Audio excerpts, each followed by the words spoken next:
Bem, pessoal, vamos lá.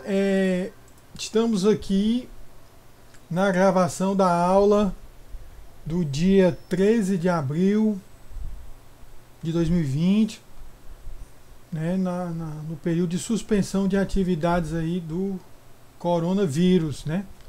Ok? Nós já passamos de toda aquela fase inicial de introdutória de linguagem, certo? Nós estamos agora vendo os elementos de mais alto nível. A aula passada, a gente começou a falar de variáveis, né? De nomes, que são os tijolinhos básicos para que a gente possa construir aí os programas de computador, né? Vamos aqui para a apresentação, né? Ó, nós estamos aqui, eu acredito que a gente tenha visto até variáveis, né? Pelo que eu vi, bom, até de filmar que eu vi no vídeo, eu dei uma olhada agora no vídeo anterior, eu fui até o slide 20, né? Mas vamos passando aqui, né? Só para a gente ir revisando.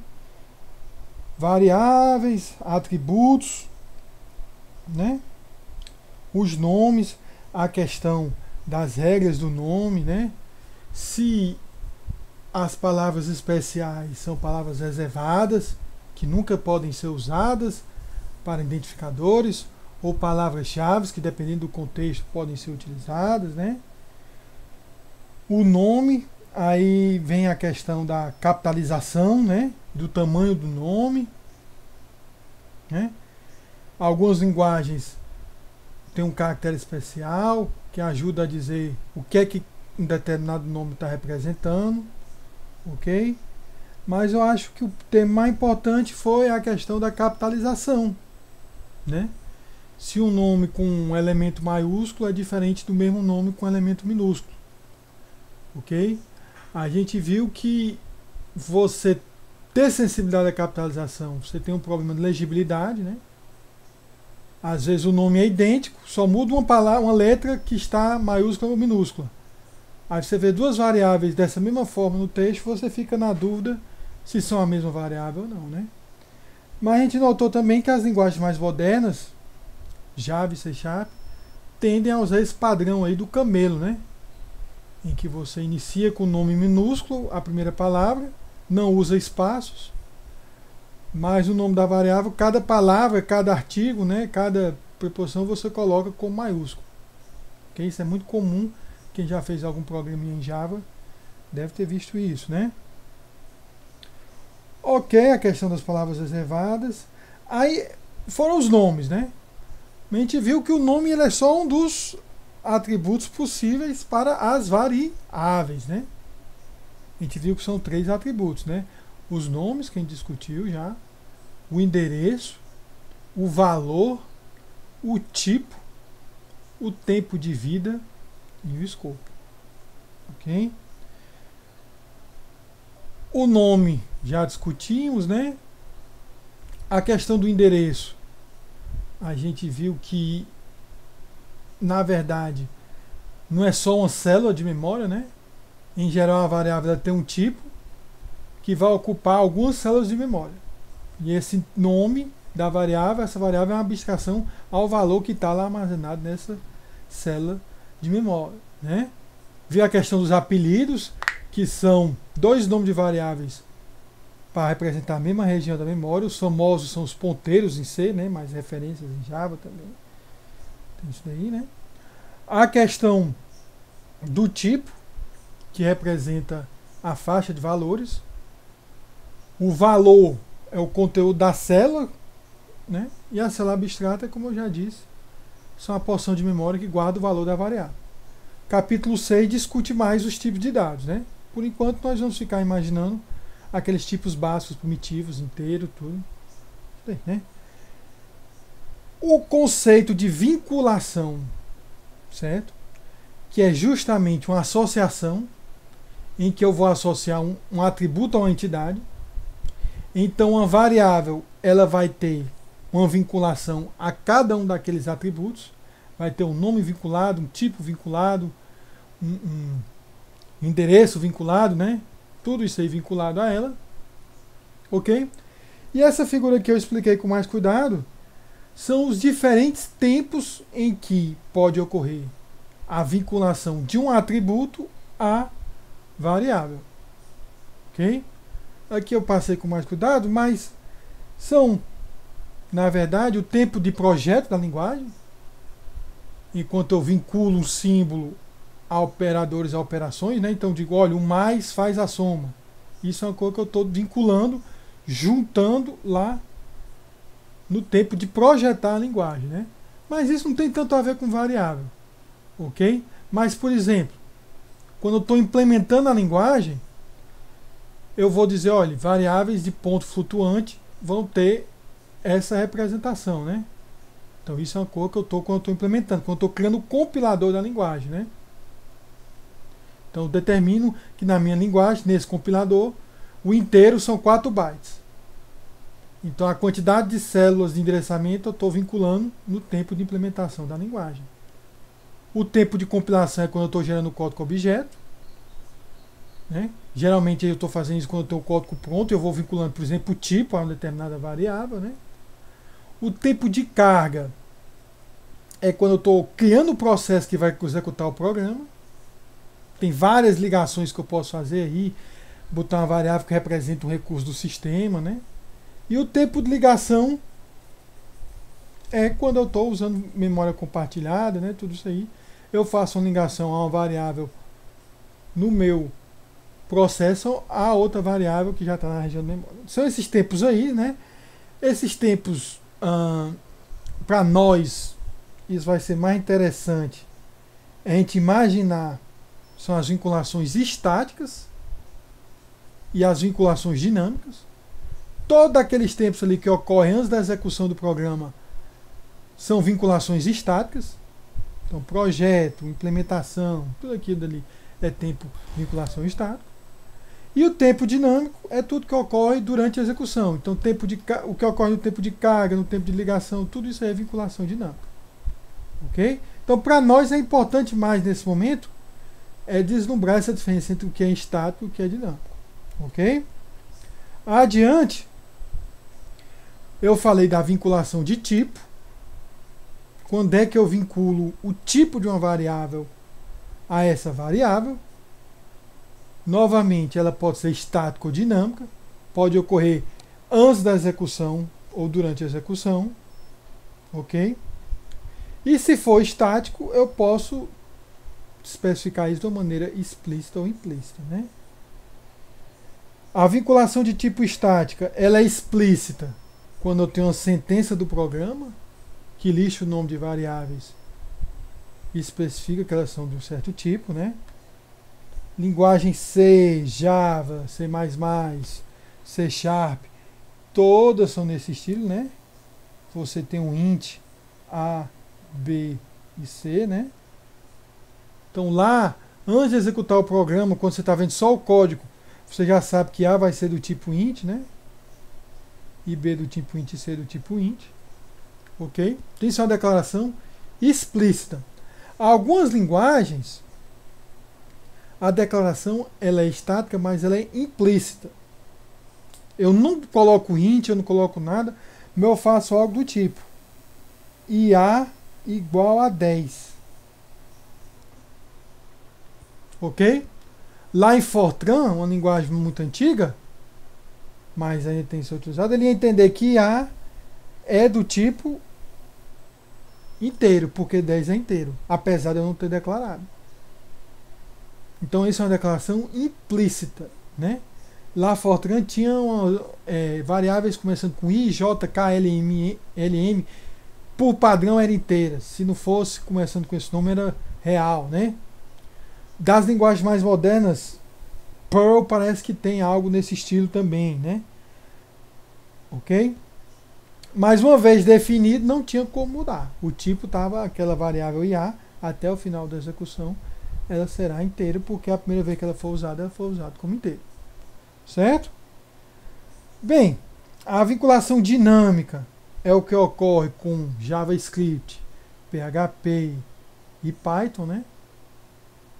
Você, durante a execução, quando tem uma sentença de atribuição, a variável ganha seu tipo.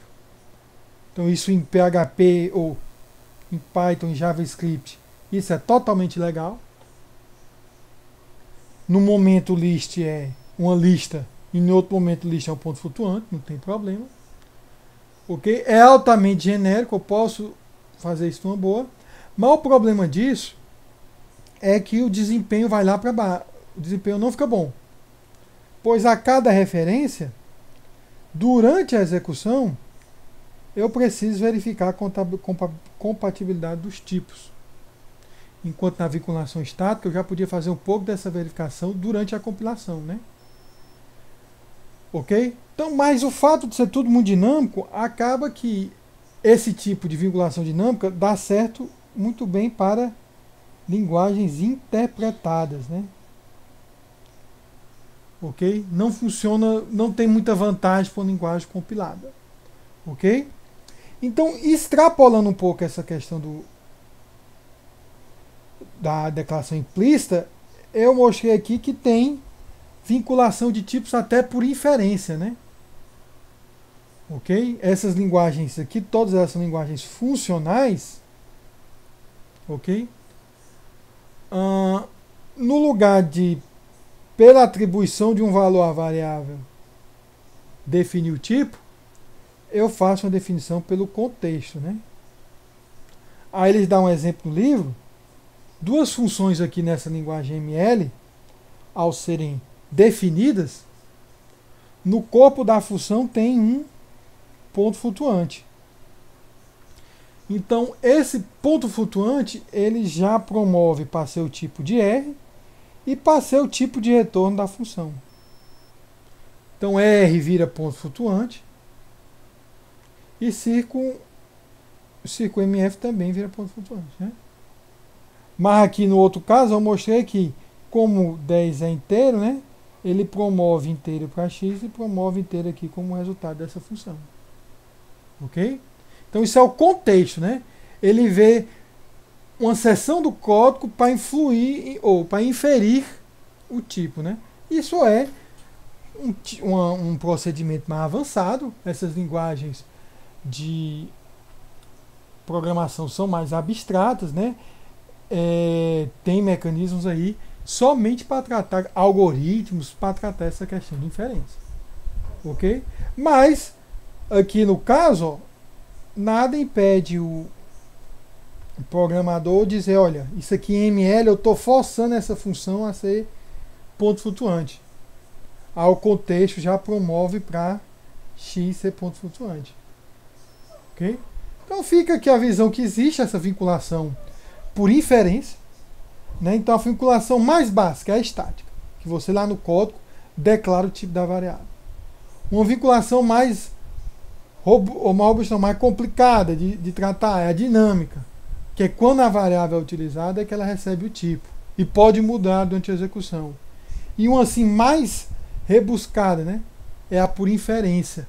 Você analisa o programa e descobre qual o tipo que se encaixa naquela variável. Ok? Então, são esses tipos aí. Adiantando, eu acho que eu vi até aqui na aula passada. Nós vamos agora continuar falando da vinculação dos outros atributos que definem as variáveis, certo? Qual é a próxima vinculação? Nós fizemos vinculação de nome, né? De tipo, a vinculação do armazenamento. E muito relacionado ao armazenamento está o tempo de vida da variável. Certo? Vamos ver o que são. Esse armazenamento eu já tenho falado um pouco, né? São as células de memória. Certo? Então, para vincular armazenamento a uma variável, eu tenho duas ações. Quais são essas ações? Alocação, em que eu peço ao sistema operacional que ele marque uma célula, né, ou um conjunto de células como pertencente a uma variável. Então o SO ele tem lá controlado de alguma forma. A gente viu, quem fez SO viu que tem todo um mecanismo de memória virtual que controla a memória que está livre. certo? Então eu, programador, posso pedir que o SO pegue alguma daquelas células e associe a minha variável. E eu também posso fazer uma liberação, né? Em que eu coloco de volta as células no conjunto de células disponíveis. Então, quando eu vou vincular uma variável ao armazenamento, eu faço uma alocação, certo? Quando essa variável não é mais necessária, eu faço uma liberação. O que ocorre entre a alocação e a liberação? É justamente o tempo de vida da variável. O tempo de vida de uma variável é o tempo durante ela estar vinculada a uma posição específica da memória. E quando é que ela está vinculada? Entre a alocação e a liberação. Se eu tentar acessar antes da alocação, não vai ter armazenamento lá alocado para ela, eu não vou conseguir acessar. Se eu tentar acessar após a liberação, aquele armazenamento já pode estar sendo usado por outra pessoa, né? Por outra variável. Em relação ao tempo de vida, nós podemos ter as variáveis nessas seguintes características: estáticas, dinâmicas da pilha, dinâmicas de monte, que fica estranha essa tradução, porque monte é a tradução de hippie, né? Tudo bem. Explícitas e dinâmica no monte implícita, certo? Vamos falar de cada um desses estilos, né? O primeiro estilo, estático, certo? São variáveis vinculadas às células de memória antes do início da execução de um programa. Então, quando eu estou carregando o programa, eu faço a alocação de uma região da memória que vai ser desse programa, vai virar um processo, eu já aloco para uma variável. E essa alocação persiste até que o programa termine. Ou seja, vou carregar o programa, crio um processo, pego o endereço de um processo, liga aquela variável. Enquanto o processo está executando, aquele endereço está vinculado estaticamente, né? Não pode mudar aquela variável. Ao final do programa, eu desaloco a região. Certo? Então, gente, por essa explicação, você já entende que o tempo de vida da variável se confunde com o tempo de vida do próprio programa. Qual é a vantagem disso? Certo? Para acessar essa variável, como ela está sempre disponível e ela sempre tem o mesmo endereço, é muito eficiente. É como se eu fosse percorrer um caminho que eu sempre soubesse o destino. Eu sempre sei onde essa variável está. Então, simplesmente não preciso perguntar a ninguém por ela, simplesmente vou lá e acesso. O endereçamento pode ser feito de maneira até direta. Ok? E qual é a desvantagem? Essa variável eu não posso usar ela em qualquer programa que faça recursão, né, que precise alocar novas variáveis. Se em alguma função recursiva eu alterar o valor da variável, esse valor vai ser alterado para todas as funções recursivas. Porque não tem como alocar. Aquela variável eu alterei a região dela. Não existe como ter uma nova versão daquela variável. Ok? Então, eu perco em flexibilidade e ganho em desempenho. Tudo bem? E também tem o fato seguinte, gente. Se eu fizer todas as variáveis estáticas e eu usar muito pouco algumas variáveis, elas vão continuar ocupando memória, porque elas sempre estão lá presentes durante a execução do programa. Então isso começa a trazer uns problemas, né? Apesar de ser muito rápido acessar essas variáveis. Ok? C e C++ tem essa palavra reservada estática, que pode ser adicionada uma definição de variável na função. Ok?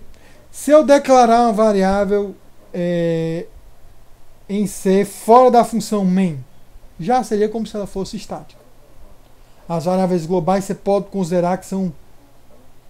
Tem alguns casos específicos, mas você pode considerar que elas são estáticas. Enquanto o programa estiver executando, a variável global vai estar alocada. Ok? Mas dentro de uma função, eu quero garantir que é estática. Posso usar o especificador estático em C e C++. Certo? O problema é que Java e C Sharp, gente, eles têm um probleminha que esse estático tem outro significado, né? Se eu usar dentro de um método estático numa variável, funciona como C e C++. Mas se eu usar numa definição de classe, significa uma variável de classe, que ela não é particular a objetos, né? Então, um significado um pouco diferente. Porque não quer dizer que ela sempre esteja existindo. Vai que a classe não é utilizada, nunca, né? Num programa. Então não está lá aquela variável, né? Ok? Então tem um pouco de sutileza nisso daí. Certo? Então, em C e C++, se eu tenho uma variável dentro de uma função chamada estática, tenha certeza que toda vez que eu chamar essa função e for atualizando o valor dessa variável, esses valores não são descartados ao final da função. Eles vão sendo armazenados lá na variável e se eu for chamar de novo a função, o valor antigo vai estar lá. Ok? Eu não sei qual o nível de experiência a turma é muito heterogênea, né? Mas vocês podem fazer um pequeno exemplozinho aí. Fácil. Faz um programinha em C e bota lá uma variável estática e vai somando valor nessa variável em várias invocações. Você vai ver que ela vai guardando os valores, né? Ok? Quem fez FUP em C, eu acho que já deve ter brincado um pouco com isso, né? Aí, gente, são as primeiras, né? As estáticas. Meio que são as globais, né? Ou as estáticas dentro de uma função. Qual é a próxima? Variáveis dinâmicas da pilha. Quando eu tenho uma função que eu não declarei as variáveis locais da função como estática, essas variáveis são criadas na pilha quando a função é invocada. Certo? Então, as variáveis dinâmicas na pilha, as vinculações de armazenamento são criadas quando suas sentenças de declaração são elaboradas, mas cujos tipos são estaticamente vinculados. Ou seja, o tipo da variável é definido, mas eu só vou alocar a variável quando eu chamar a função que essa variável está dentro. Ok? Então, dependendo lá da linguagem, em C e C++ a gente chama de função, né? Fortran é subprograma, Pascal procedimento, em Java são métodos, né? São as variáveis locais dessas linguagens. Certo? Se a variável for escalar, que é um inteiro, um float, um caracteres, todos os atributos, exceto o endereço, que é o endereço da pilha, são vinculados estaticamente. Okay? Então o tipo, o nome, tudo isso aí eu já vou saber. Só vou saber o endereço quando eu executar a função. Ok? Qual é a vantagem? Permite recursão e conserva o armazenamento. Eu só vou ter essa variável alocada quando a função estiver executando. Ok? Qual a desvantagem? Eu vou ter que alocar quando eu chamar a função. E quando eu terminar a função, eu vou ter que desalocar. Certo? Os subprogramas não são sensíveis ao histórico. Eu tenho que usar uma variável static se eu quiser que seja sensível ao histórico. E as referências são ineficientes, né? Quando eu vou referenciar uma variável local dentro da função, nós vamos ver mais na frente, quando a gente for ver o capítulo de implementação de subprogramas, eu tenho que pegar o endereço do subprograma na pilha e fazer uma aritmética para descobrir qual é a posição da variável na pilha. Então demora um pouquinho mais. Enquanto a gente viu que na estática, sempre a variável tem o mesmo endereço. Ok? Isso daí são as dinâmicas da pilha. Adiante, nós vamos ter as variáveis do monte, que é essa palavra aí para o português que eles inventaram a tradução do RIP. Certo? Essas, você, programador, vai ter que alogar e liberar explicitamente. Ok? Explicitamente. Certo? Você tem que alocar a variável explicitamente. Olha só. Elas são referenciadas por quem? Por ponteiros ou um tipo de variável específico que é a variável de referência. Ok? Em C++, a gente aloca através do operador new e desaloca através do operador delete. Java você também tem o operador new. Você não tem o delete porque o Java faz a coleta de lixo dinâmica. A vantagem é que eu posso, eu mesmo programador, otimizar minha memória, decidir como é que eu faço a alocação da minha memória. E a desvantagem, se eu posso fazer, eu também posso errar quando eu faço. Então, esses programas eles têm chance de cometer, como o programador pode errar, certo? Esses programas são pouco confiáveis. E também são um pouco ineficientes, né? As variáveis, elas estão no monte, então tem um pouquinho de inferência para acessar. Elas não estão tão eficientes quanto as estáticas, ok? No C, nós não temos new e delete, nós temos malloc e free, certo? Em Java nós temos o new, mas não temos o delete por causa da coleta de lixo, ok? Nas outras linguagens, Python, não tem nem o new, né?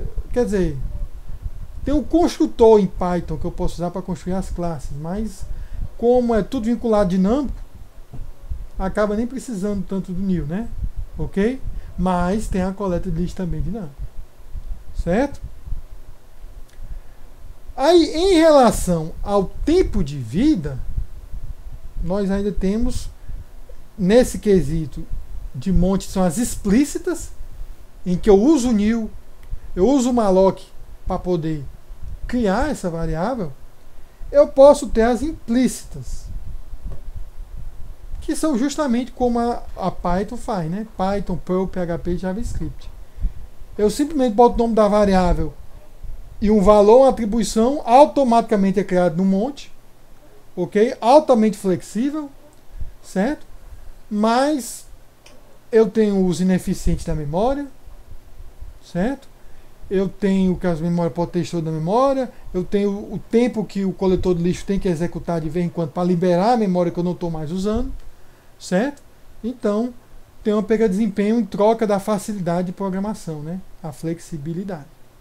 Ok? Antes de falar no escopo, vamos dar um exemplo aqui.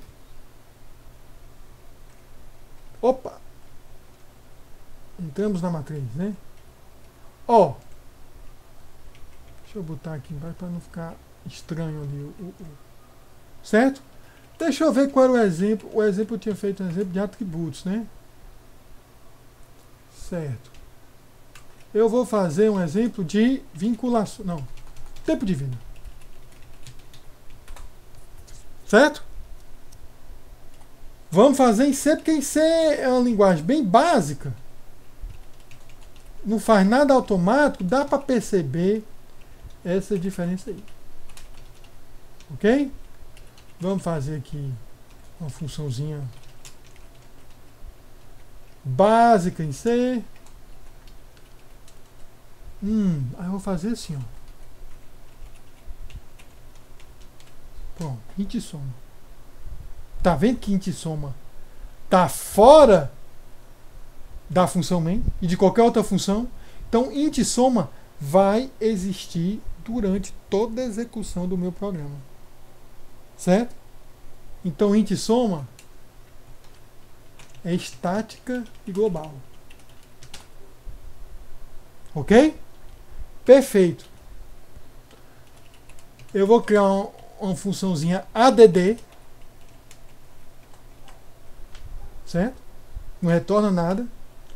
Mas essa add eu vou fazer static int minha soma e vou fazer minha soma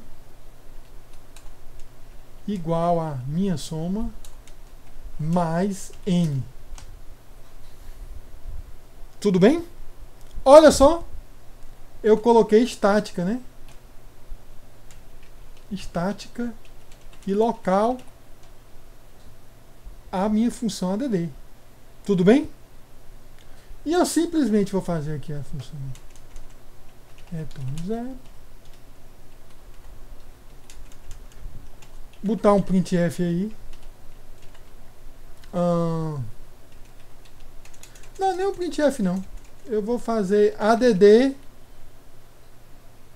Vamos mudar aqui uma coisa. Não vai ser void não, gente, porque eu tenho que saber o valor lá de dentro.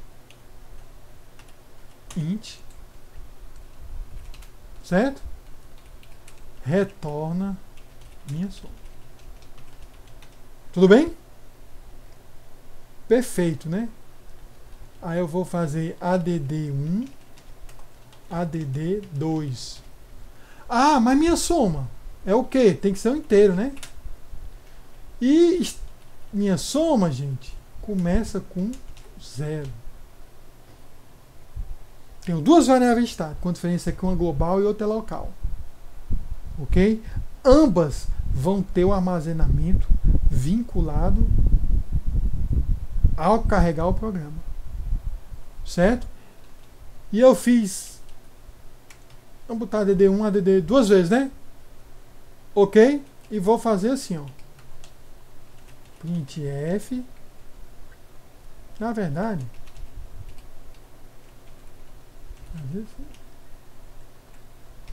add1. Tudo bem? E vou fazer a mesma coisa. Olha só. add1 e add1 duas vezes. Qual será os dois valores impressos? Ok? Vamos fazer o seguinte. Para ficar mais... Vamos começar assim, ó.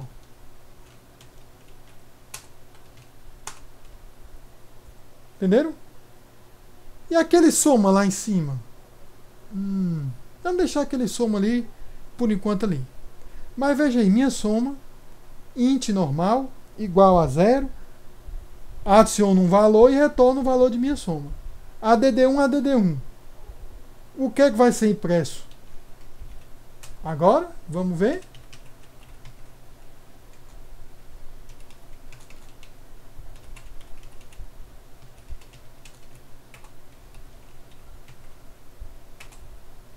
E 1. Ok? Vamos ver aqui. Nessa forma aqui, gente, essa variável aqui, desse jeito que está, certo?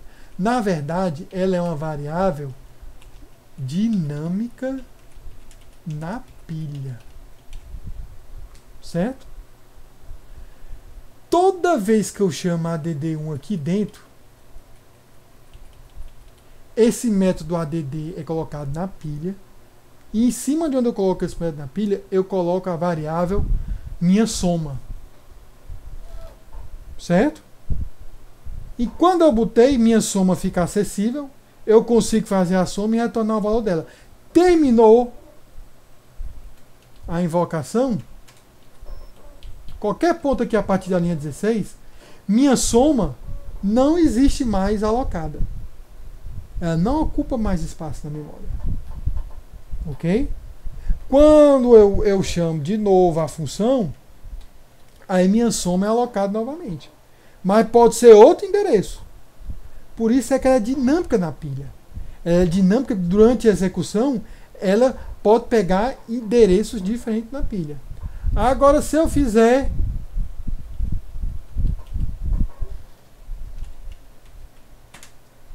static int,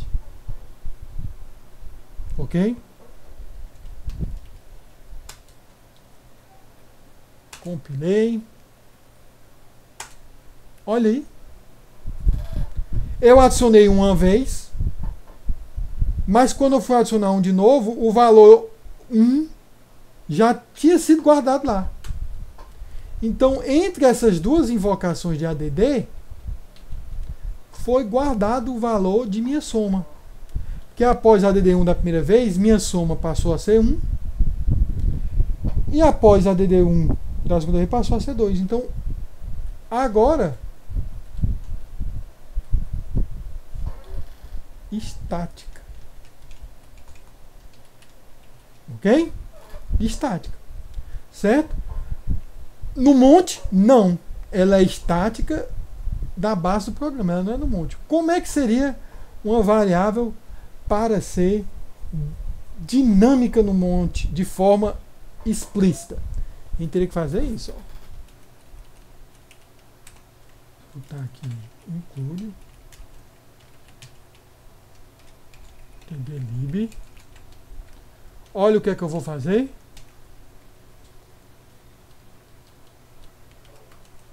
Int asterisco p, um ponteiro, vai ser igual, tem que ter uma conversão, malloc size of int. Alloc algo do tamanho do inteiro e retorne o ponteiro para a variável p. Ok? Isso só vai ocorrer quando chegar nesse ponto. Se eu aloquei, eu vou ter que liberar lá no final, quando eu não for usar mais. Ou toda vez que eu não for usar mais. Aqui não faz muito sentido, porque eu estou liberando no final. Quando o programa terminasse, ele ia ser desalocado de qualquer forma. Mas eu posso alocar. Certo? Então isso são ponteiros em C. Ok? Explicitamente eu aloco. Então eu posso fazer algo do estilo, sei lá, o valor de P será o resultado de ADD1, né? Ok? Eu poderia transformar. Isso aqui eu estou fazendo, não tem nenhum sentido, né? Aí eu imprimo o valor de P. Aí eu faço que o valor de P, ADD com valor antigo de P, sei lá. Imprime de novo o valor de P. Ok? Então P só vai existir a partir dessa alocação aqui na linha 14. Eu podia ter um monte de coisa aqui. Certo? Ok? Então funciona como se fosse uma variável local, eu só tenho cuidado de referenciar e desreferenciar. Mas essa P aqui, ela é dinâmica no monte. Ok? Então essas são a diferença aí dessas variáveis em vinculação de, como é que a gente diz, de armazenamento. Eu vinculo estaticamente, como essa aqui que eu nem usei nos meus exemplos, né? Estática e global.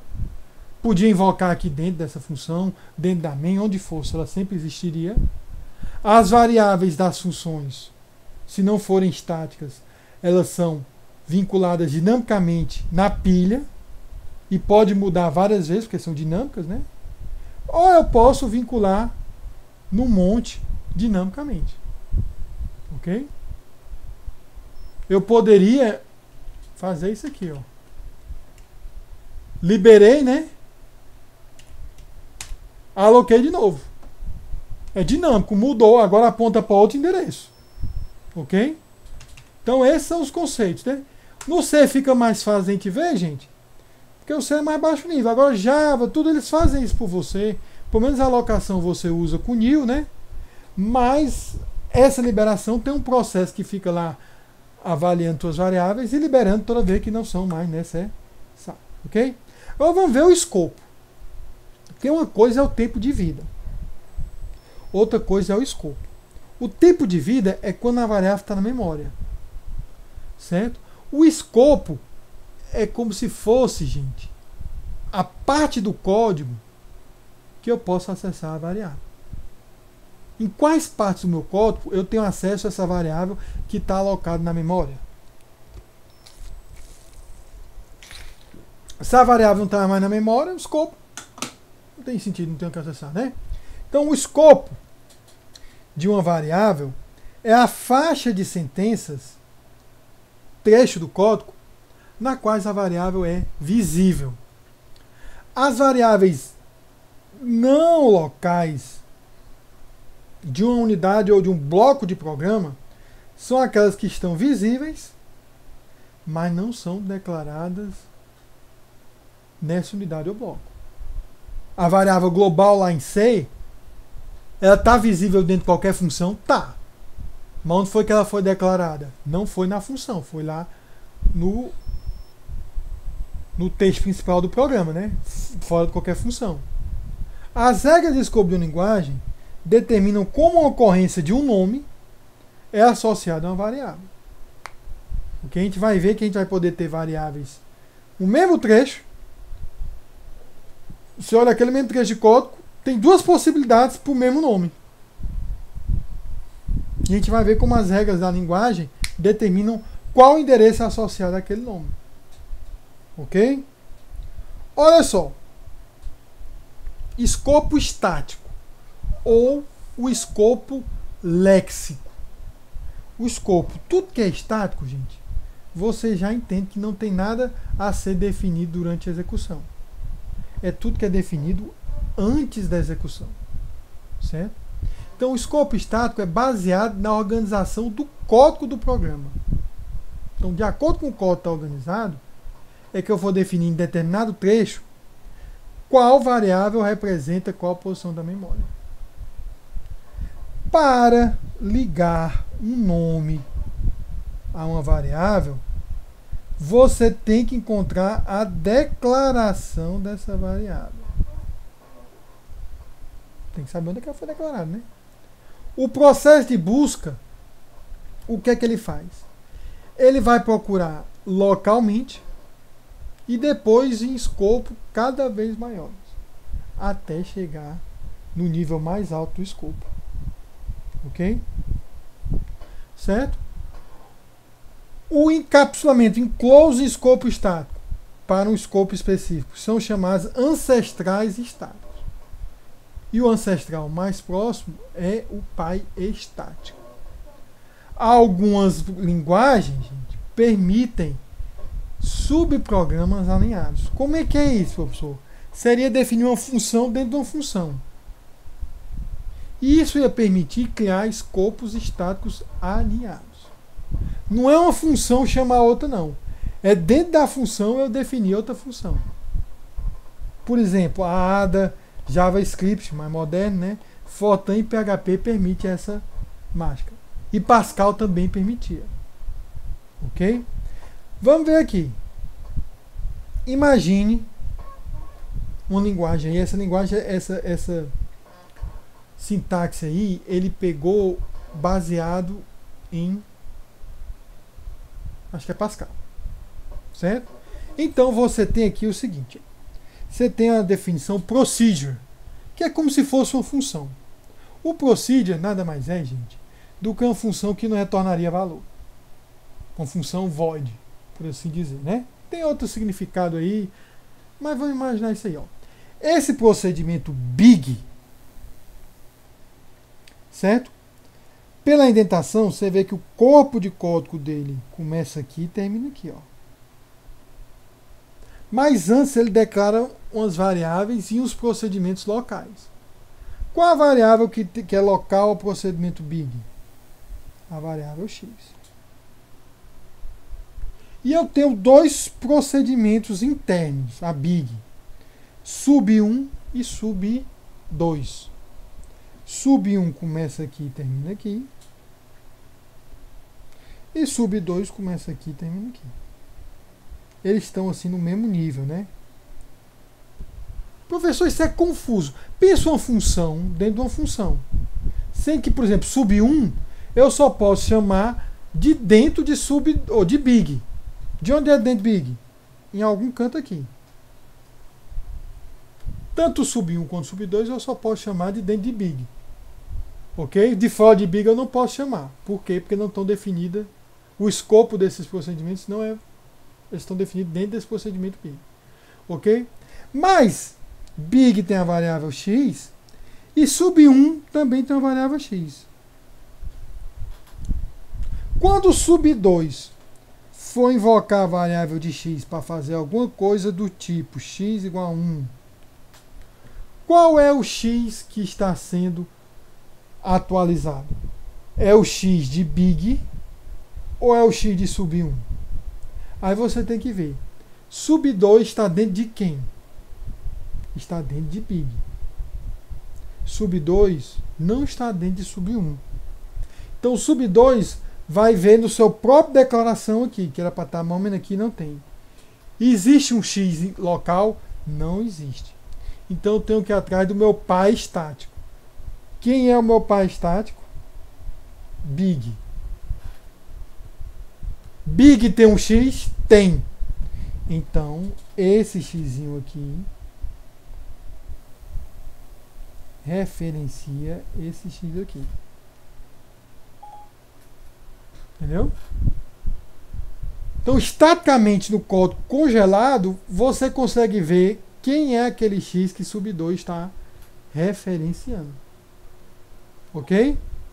Não tem mistério. Por isso é que é dito estático. Só vendo o código você já consegue entender. Ok? Mas dentro de sub 2 podia ter outro procedimento? Poderia. Sub 1. E dentro do outro. Eu posso alinhar os procedimentos um dentro do outro. Mas a busca sempre vem. Eu estou dentro de qual procedimento? Eu estou dentro de qual? E você ia sempre vendo na sequência de pais estáticos até descobrir um que tivesse a variável que eu estou referenciando. Eu não vejo os irmãos estáticos. Sub 1 é irmão estático sub 2. Eu não vejo. Eu só vou subindo para cima, né? Ok? Subindo para cima. Ok? Então, variáveis podem ser ocultas de outros segmentos de código. Como assim, professor? Nesse caso aqui, se sub 1 acessasse um x, qual seria o x? Aí seria o x local dele. Então, de certa forma, o x de big está oculto do escopo das instruções de sub 1. Porque sub 1 tem um x local. Entenderam? Então, variáveis podem ser ocultas de outros segmentos de códigos. Uma unidade com a variável com o mesmo nome, né?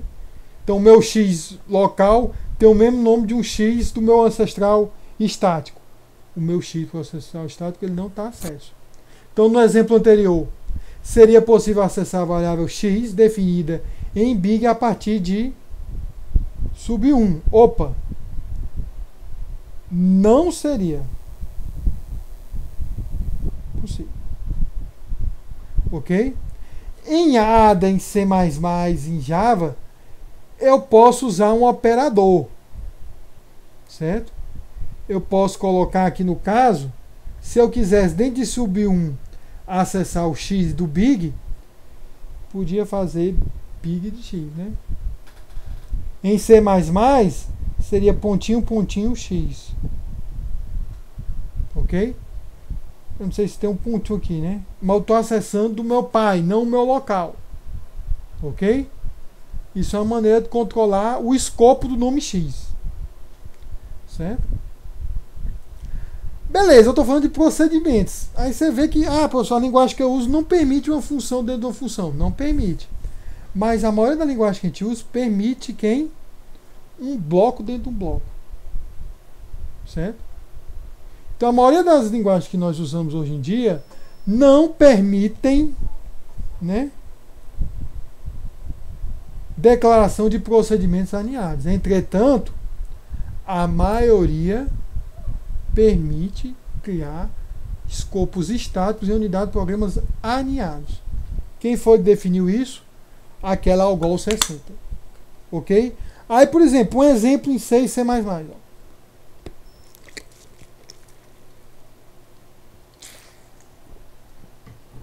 Eu posso ter esse códigozinho aí dentro de uma função. Eu posso criar até uma função aqui, ó, swap, né? Int i, int j. A função swap ela abre e fecha parênteses. Então isso daqui já é um bloco para o bloco da função. Mas dentro do bloco da função eu posso definir um if, que tem aqui um abre e um fecha chaves, né? E dentro desse if eu crio uma variável temp. Ok? Eu posso acessar esse temp aqui depois que eu terminar o if? Não posso. O escopo de temp vai estar restrito ao bloco do if. Se aqui depois eu botar temp alguma coisa, vai dar erro. E isso é um erro que o compilador avisa, não é durante a execução. E dentro do if eu poderia ter um laço for, com abre e fecha chaves. Eu poderia ter um outro if. Poderia ter um monte de coisa. E vários blocos, um dentro do outro. Ok? Tudo bem? Se eu tivesse aqui um outro int, temp. Ah, professor, aí aqui esse temp aqui vai ser atualizado. Não vai ser atualizado. Porque nesse bloco aqui, o escopo é entre essa chave e essa. Esse temp é um local que está escondendo esse nome aqui. Ok? Isso tudo estático, né? Os blocos. Uma questão que surge é quando o mesmo nome, olha o que eu estou falando, é usado em variáveis de blocos aninhados. Qual a referência correta? Por exemplo, aí é a mesma coisa que eu mostrei antes, agora com outro formato. Se eu tenho um sub, procedimento qualquer, eu tenho um int count e eu tenho um while que tem outro int count aqui. Esse count mais, certo? Está incrementando esse ou esse? Certo? Em C, C++, ele vai estar incrementando esse daqui. Em Java, em C Sharp, eu não diria que é ilegal, mas eu acho que ele manda um aviso. Pelo menos em Java, eu acho que... Não sei como é que está hoje em dia. Melhor aviso, olha, você está usando uma variável, dando o mesmo nome para uma variável local, sendo que no pai ancestral do while, no pai estático do while, que é a função sub, tem uma variável com o mesmo nome. Ok? Vai dar um aviso. Mas isso aí você pode estar dizendo. Eu quero que aquele count ali seja diferente do count do sub. Aquele count do sub vai contar outra coisa. Ok? E isso daí é escopo estático definido pelos blocos. Então, quem é o bloco pai aí? É a função. Quem é o bloco herdeiro? É o while. Isso tudo no sentido estático, né? A ordem de declaração. C no padrão publicado em 99. C++. Opa.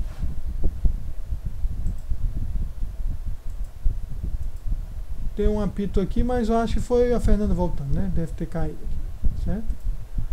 Né? Em C++ e já, C++ permitem que as declarações variáveis apareçam em qualquer lugar que uma sentença poderia aparecer no dado programa.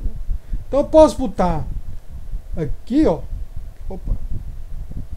Eu declarei count. Eu declarei aqui no começo do bloco, né? Mas eu podia declarar um count aqui no meio do bloco. Não tem problema não.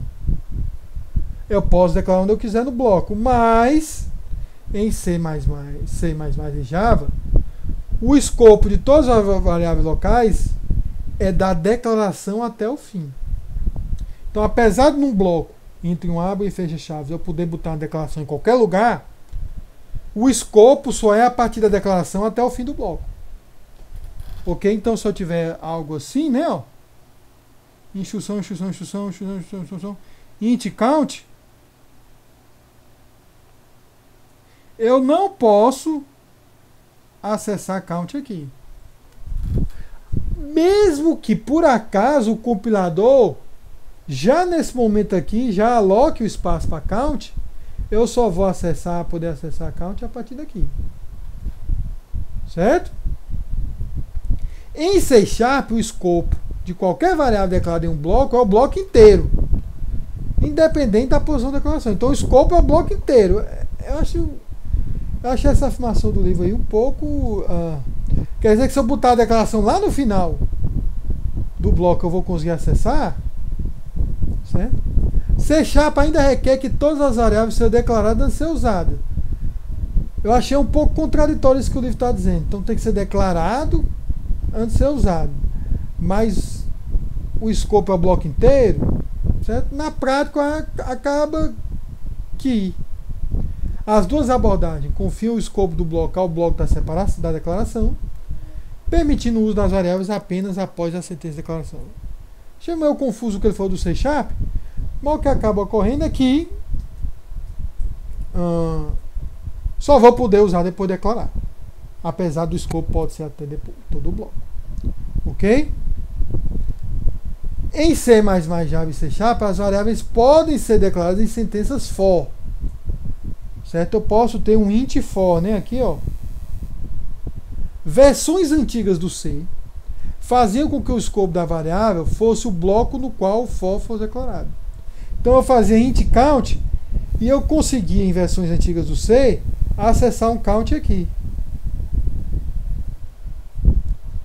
Certo? Hoje, isso não pode mais. Eles restringiram o escopo do for ao bloco do for, que é delimitado por essas chaves aqui. Tudo bem? Adiante, o escopo global. Certo?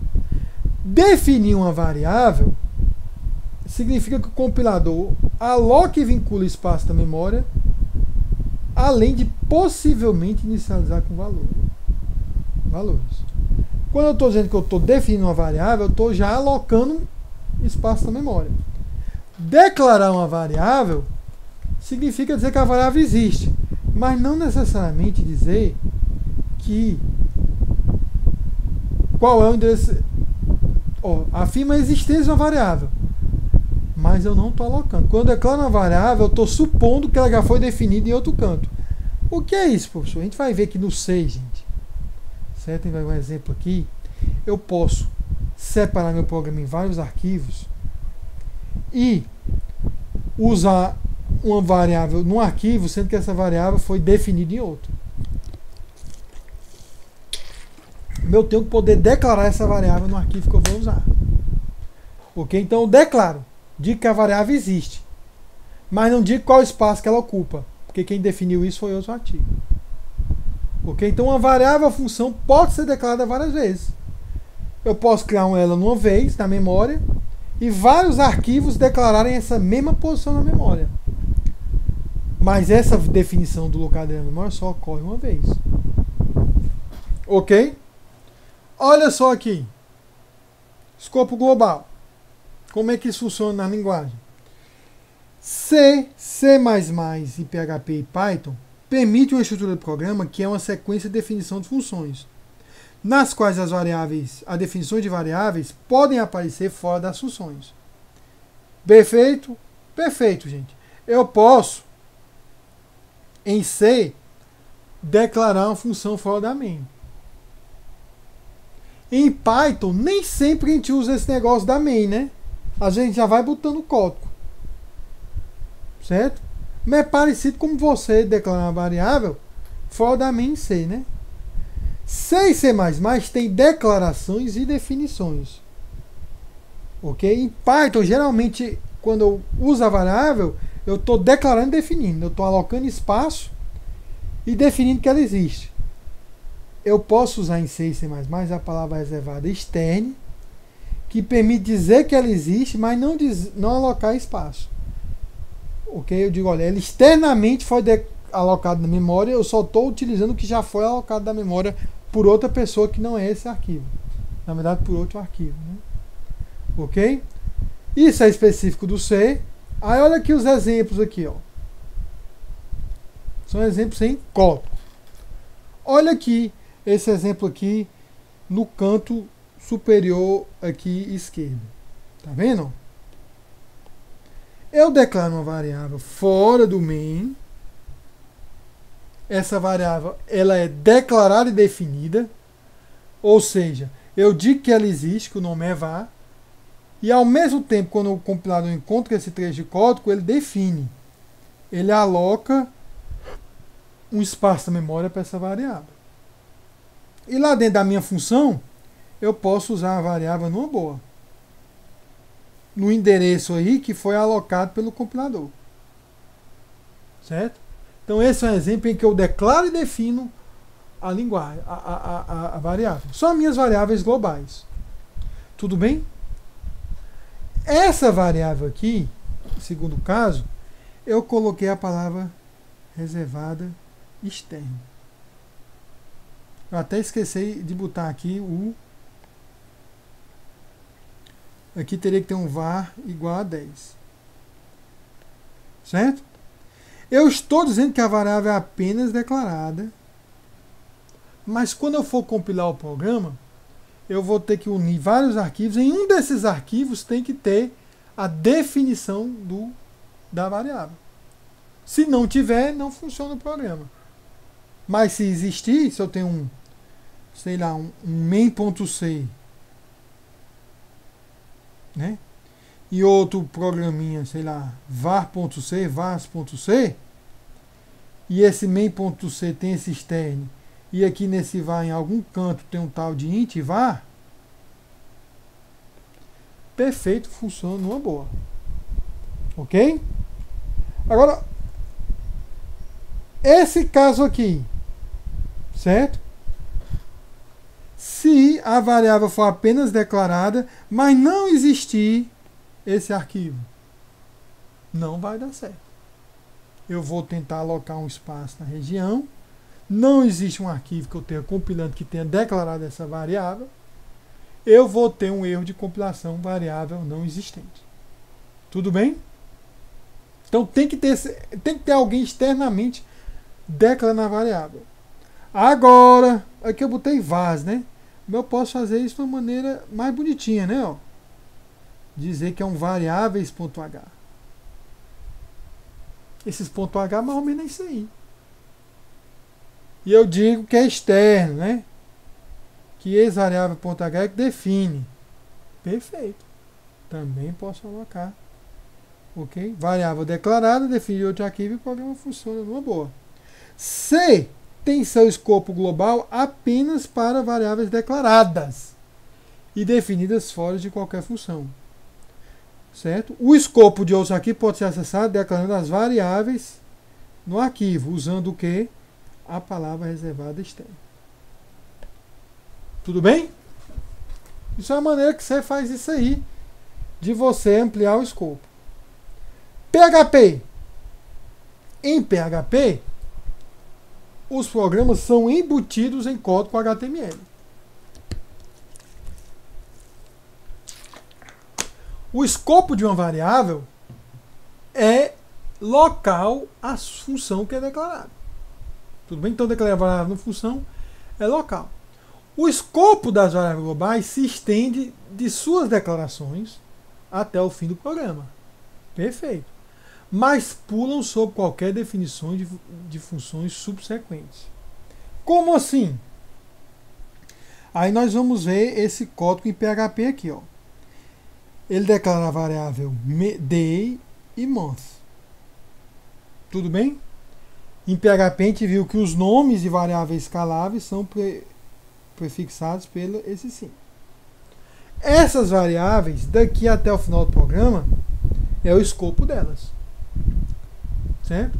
Mas aí eu tenho uma função calendário, em que eu tenho uma variável local com o mesmo nome da variável global. Certo? E eu vou reconhecer, usando essa palavra-chave, que existe uma variável global chamada month. Então eu estou declarando month como global, sendo que já foi definida antes, lá na parte global do programa. Se eu imprimir local day is day, eu estou acessando day, certo? Em seguida eu crio uma outra variávelzinha local, em que eu acesso através de um vetor global pelo nome day. e imprimo global day é gday e global month é month.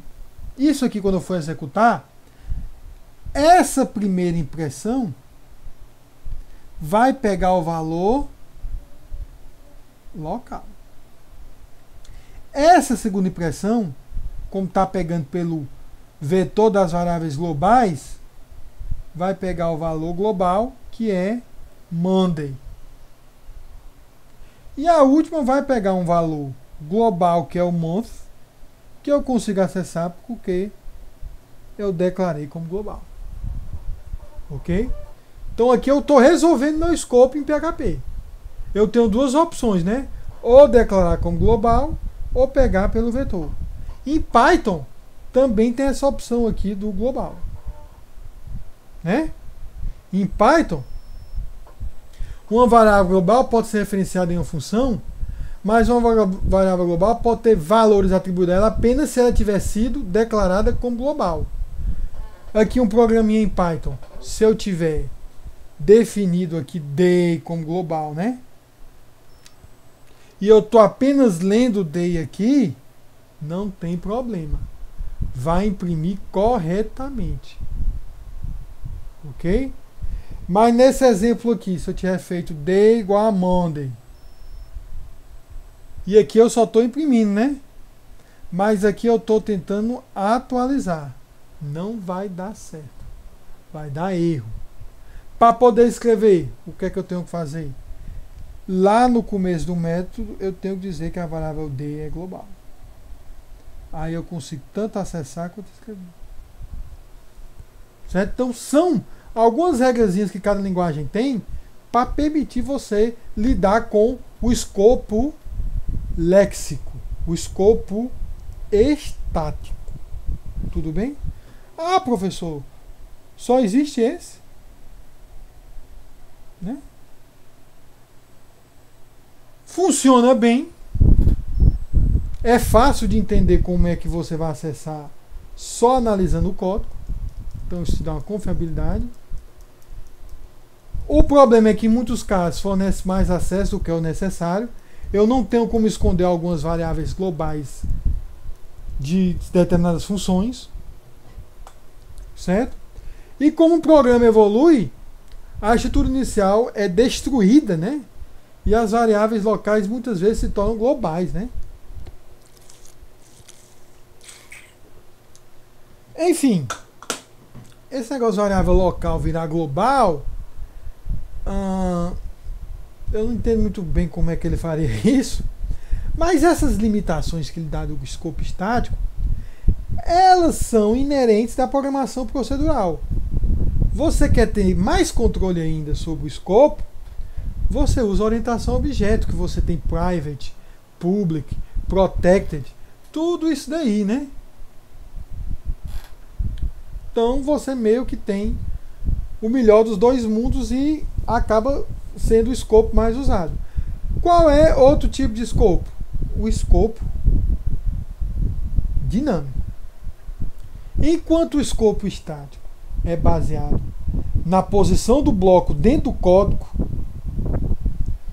o escopo dinâmico é baseado na sequência de chamadas de subprogramas, não em seu relacionamento espacial do código. As referências a variáveis vão ser conectadas com as declarações por meio de busca na cadeia de chamadas, não na cadeia de código, que forçaram a execução até esse ponto. Como assim, professor? Olha só. Aquele mesmo exemplo. Certo? Eu vou ter big. Aqui ele não mostra, mas big tem um X dele. Ah, mostra, né? Ele chama aqui declaração. Big tem seu X. E sub tem seu X. Sub 2 tem uma referência a X. Se fosse o escopo estático, não importa. Sub 2 referenciando a X sempre vai pegar a declaração de X que está em big. Certo? Mas big chama sub 1. Sub1 chama sub2. E sub2 usa x. Por essa ordem de chamada, qual foi a chamada anterior a sub2? Foi sub1. Então esse x passa a referenciar esse aqui. Ok? Então é pela ordem de chamada. Eu mantenho de alguma forma a ordem de invocações da função, e quando eu pego um nome que não é local, eu vou ver a função anterior, se ela tem esse nome. Se não, a função anterior. Função anterior. Não a declaração da função, a função que foi chamada. Ok? Se nesse caso aqui, big tivesse chamado diretamente sub2, aí seria o x de big. Entendeu? Se big chama sub1, sub1 chama um outro big que chama sub2, aí seria o x do segundo big, né? Porque seria outra versão de big. Aí você tá entendendo? Complica pra caramba esse negócio aí do dinâmico, porque cada execução do programa pode ter escopos diferentes, né? O escopo estático, a referência a x, é o x declarado em big. O escopo dinâmico, a referência ao x, é o x declarado em sub1.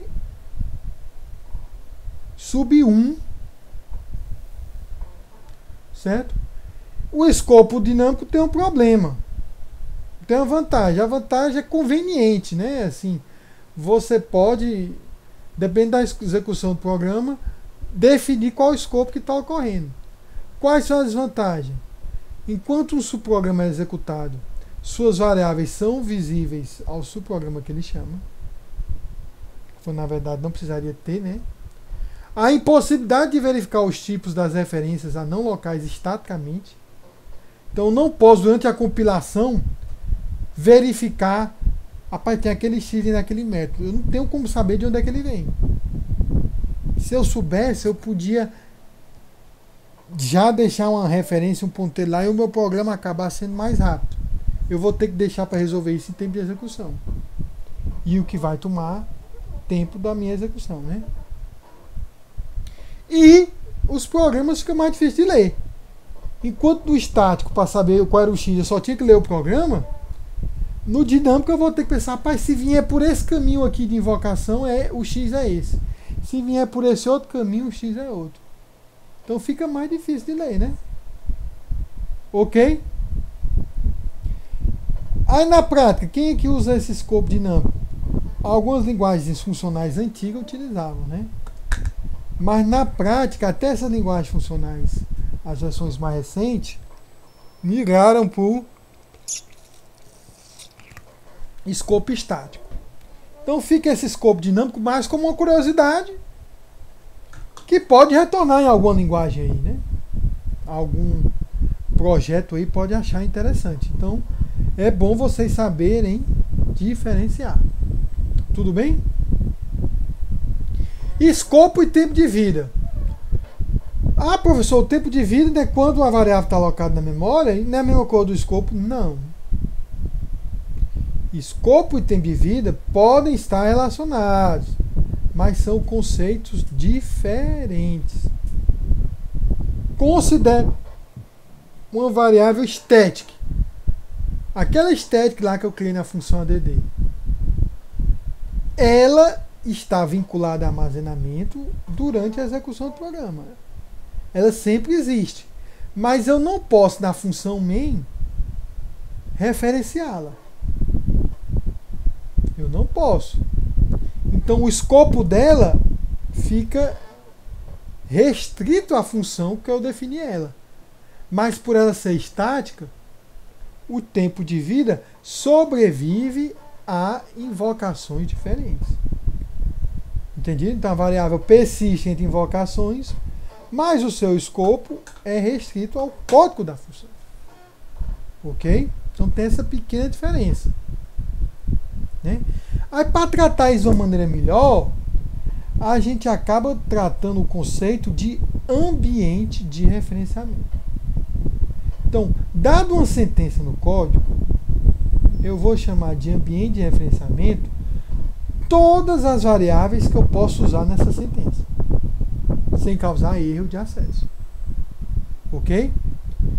Em uma linguagem de escopo estático, o ambiente de referenciamento de uma sentença é composto pelas variáveis declaradas no mesmo bloco da sentença, mas todas as variáveis nos escopos ancestrais, né?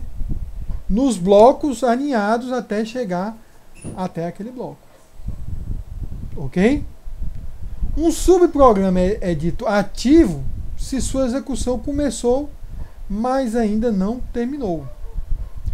Em uma linguagem de escopo dinâmico, o escopo é composto pelas variáveis declaradas localmente, mais as variáveis de todos os outros subprogramas que estão ativos, que estão na pilha, empilhados lá. Ok? Então, pega lá uma sentença. Quais são as variáveis que eu posso usar na sentença no escopo estático? Aquelas daquele bloco, que ela faz parte, e todos os blocos que ela está alinhada, seja funções ou if, denels, tanto faz. No escopo dinâmico, dado uma sentença, ela pode usar aquelas variáveis do bloco e todas as funções que foram invocadas e que ainda não terminaram o treinamento. Ok? Esse exemplo aqui, ó, gente.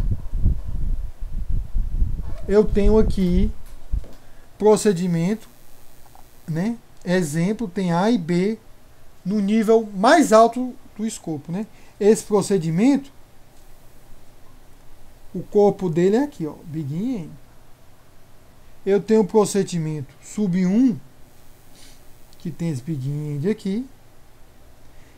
Esse procedimento sub 2, que tem esse begin end. E esse procedimento 3, aqui, ó. Ok? No ponto 1, usando o escopo estático, quem é que eu tenho acesso de imediato? Olha, o escopo estático leva todo mundo do bloco estático. Então, do bloco estático eu vou ter até ao X e ao Y. Mas, estaticamente, sub 1 está dentro de quem? Está dentro de exemplo. Então, eu também vou ter acesso a A e B. Então, nesse ponto 1 aqui, eu tenho acesso ao meu local X e Y e ao do meu ancestral estático, que é o A e B. Certo? No ponto 2, bem aqui, quem é que o nome X vai representar? O meu X local. Toda vez que eu for marcar X, eu vou usar o meu X local. Certo? Esse X local está escondendo quem? O procedimento sub 3 está dentro de sub 2. Então, esse X aqui de sub 2 não é acessível. E sub 2 está dentro de exemplo. Mas exemplo só tem A e B. Então, aqui no 2, eu só tenho X do próprio sub 3. O X do sub 2 está oculto. E A e B do ancestral de mais alto nível. Ok? No ponto 3, que é de sub 2, eu vou ter o X, aqui no ponto 3, no X de sub 2, e sub 2 está dentro de exemplo, então também vai ter acesso ao A e B. Agora, nesse ponto 4, eu teria acesso ao quê? Olha, o ponto 4 é o corpo de exemplo. Então, para o ponto 4, ele não pega nenhum dos escopos dos irmãos, né? Sub 1 e sub 2. Então, aqui nesse ponto 4, eu teria acesso a A e B de exemplo. Ok? Usando o escopo estático, o meu ambiente de referenciamento para sentenças que apareçam em cada um desses pontos está aí descrito ao lado. Ok? Agora, vamos ver aqui em... Será que esse caso aqui é o caso de escopo dinâmico? Vamos supor a linguagem de escopo dinâmico. Eu tenho sub 1. Sub 1 começa e termina aqui, né? Sub 2 também. Ah, mas sub 2 chama sub 1. E eu tenho um main aqui. Então a sequência é main. Main tem que C e D. Main com C e D chamando sub 2. Com quem? B e C. E sub 2 chamando sub 1, que tem A e B. No ponto 1, que é dentro de sub 1, sendo o escopo dinâmico, eu consigo acessar quem? No ponto 1, A e B. E o C de sub 2. O C de main está oculto pelo C de sub 2. E eu consigo acessar o D de main. Então, no ponto 1, A e B de sub 1, C de sub 2 e D de main. O C de main e o B de sub 2 estão ocultos. No ponto 2, esse ponto 2 é dentro de sub 2. Eu consigo acessar B e C de sub 2. O C de main está oculto pelo C de sub 2, mas eu consigo acessar o D de main. Certo? E aqui dentro de main, eu só consigo acessar o C e D em main. Ok? Então isso aí é como você define os ambientes de referenciamento de linguagens com escopo estático e escopo dinâmico.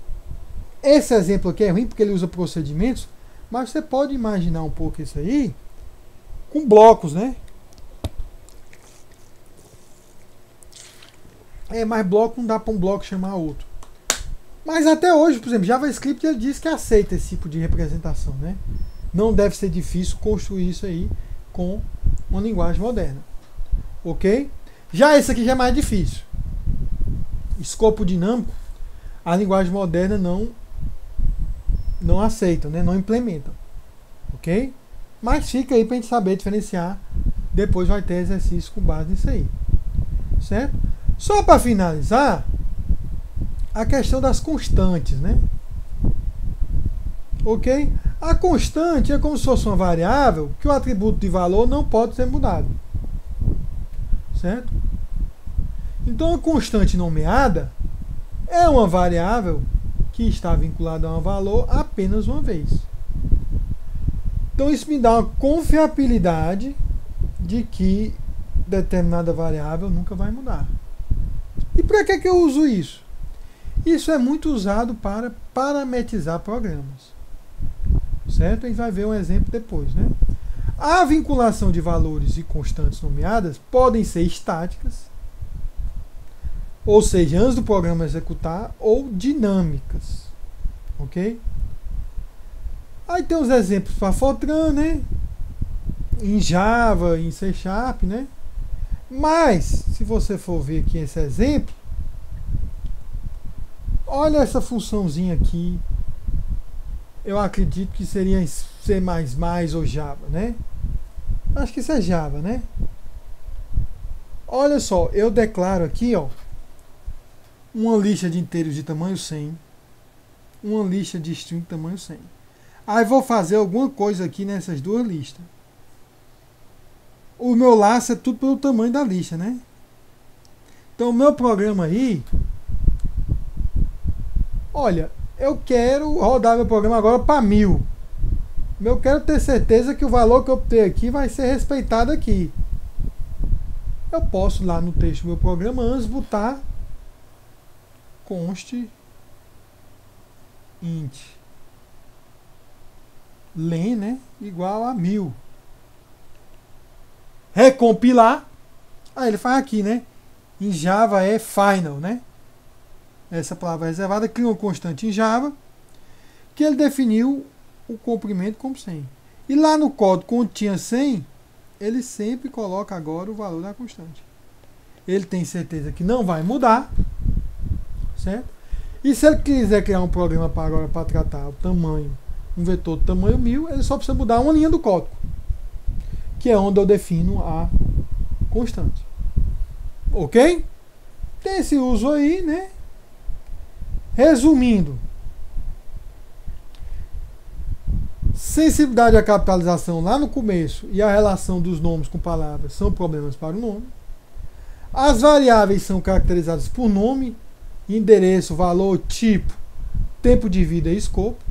Cada um desses atributos são associados na vinculação quantidade-programa, certo? Essa vinculação pode ser ocorrer em determinados momentos, mas basicamente é estática ou dinâmica, certo? As variáveis podem ser caracterizadas em estáticas, dinâmicas na pilha, dinâmicas no ponte e dinâmica no monte implícito, certo? E tipagem forte permite detectar, aqui é muito forte, né? Vamos botar a maioria dos tipos de erro, ok? Então, com isso daí, certo? Finalizamos a parte do capítulo 5, que era o capítulo de fala da variável, ok? Que é o elemento mais básico. Nós vamos agora nos aprofundar com um desses atributos que a gente coloca na variável, que é o tipo. O que são esses tipos? A gente sempre botou o exemplo inteiro. Tipos escalares. A gente sabe que não são só esses, né? Ok? Então, amanhã continuamos e irei finalizar aqui a gravação.